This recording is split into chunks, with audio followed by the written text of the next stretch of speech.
Joining me right now to discuss this news, Senator Tim Scott. Senator, I never thought we'd be talking about Roe v. Wade being overturned for the first time. Not speculation. It happened. Your reaction? Well, Brian, it's a good day for America. Think about this. Fundamental to being an American is the promise of life, liberty, and the pursuit of happiness. It all starts with life.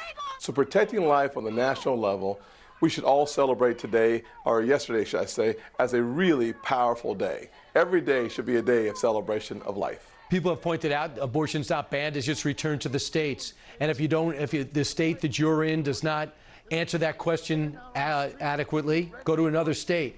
But isn't the poor, the working class, the ones that maybe can't afford to pick up and move, won't they suffer the most? Well, Brian, I got to tell you, I was in a meeting with a hearing with Secretary Yellen, who suggested to me that poor black women living in abject poverty should have an abortion to make their financial prospects better, to increase America's labor force participation rate.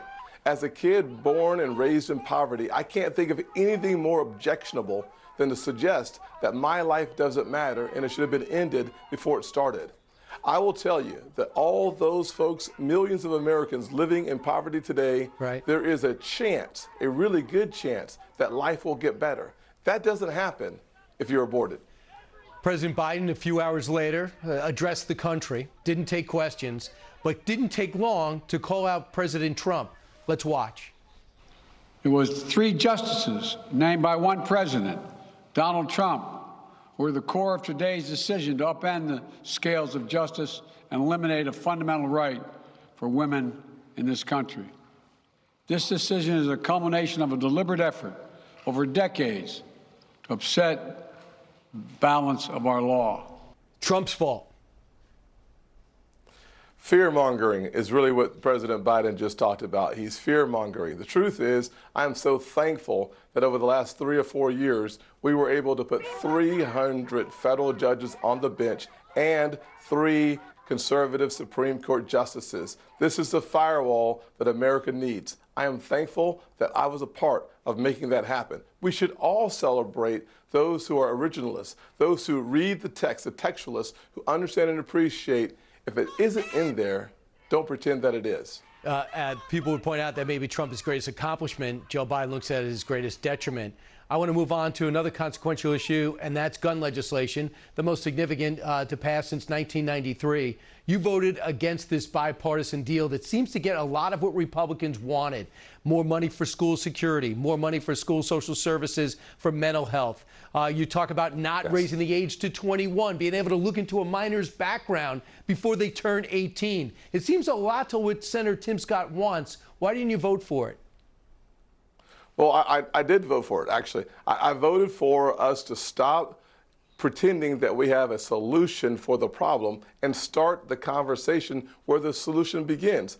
Myself, Senator Barrasso, Senator Cruz, we were all part of an amendment that would have done just what you said, but nothing else. For us to debate the Second Amendment to allow for loopholes to be embedded into the federal laws of this country, that's bad news. So if we can provide the mental health funding and the resources to harden our schools, let's do those 2 things. We all agree on that. They went too far. Senator, I have a great job now, but I come from a long line of paycheck to paycheck families, where if the gas went up for 30 cents, that was the conversation. And I am just enraged by the president saying he's doing everything he can for those paycheck to paycheck families, when getting rid of the Strategic Petroleum Reserve and putting it out there saves me a nickel, and this 18 cents off a national tax sends me $2 for filling up my tank when it cost me over $100. And then he goes to a wind meeting instead of an oil and gas meeting when he could have solved the problem. But you're in Washington. Am I overstating this? Well, Brian, you and I come from very, very similar paths where we literally had to struggle paycheck to paycheck.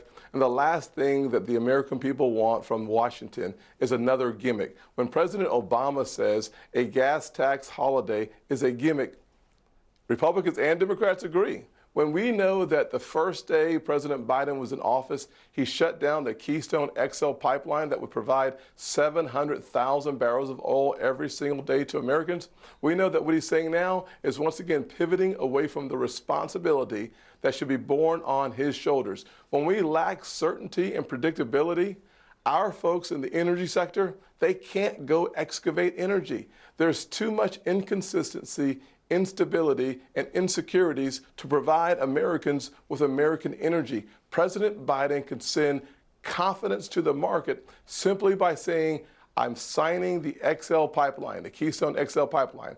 I'm going to allow the permits to happen, not for the short run, but from a long-term perspective. He, and only he, is responsible for the challenges that we see at the pump. And remember, Brian, a 60% increase in gas prices by last Thanksgiving, which means before Putin invaded Ukraine, our prices were already up more than 60% around the country.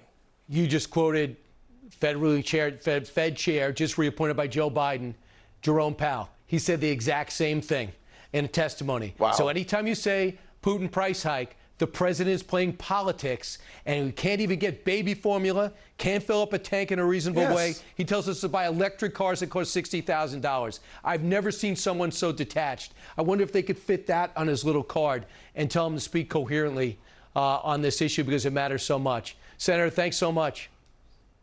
Thank you, Brian. Enjoy your show. Hey, Sean Hannity here. Hey, click here to subscribe to Fox News YouTube page and catch our hottest interviews and most compelling analysis. You will not get it anywhere else.